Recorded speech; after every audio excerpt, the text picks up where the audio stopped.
midnight ulam, guys. Kakain ako kasi late na po ako natapos maglaba.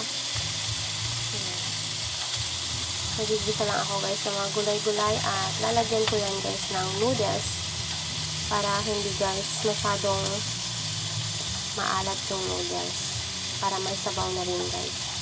Guys, ilagyan ko siya ng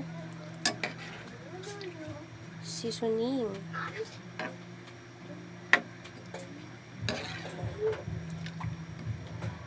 Papalambutin ko lang konti to, guys, at pakukuluin, tsaka ako nalalagyan ng ilalagay yung noodles at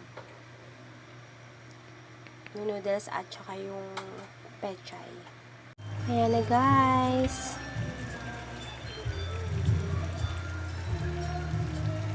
Diba, guys, sabi nila mahirap na mag noodles lagi kasi yung kidney ko ang nasisira. Ayan.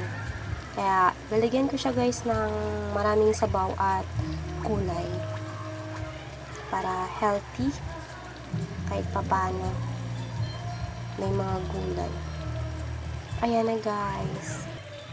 Ayan, guys, nilagyan ko siya ng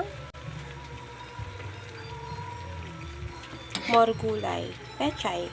Ayan, sarap na, guys. Pwede na din po itong gawin, guys. So, masarap din talaga siya. Ayan na siya, guys.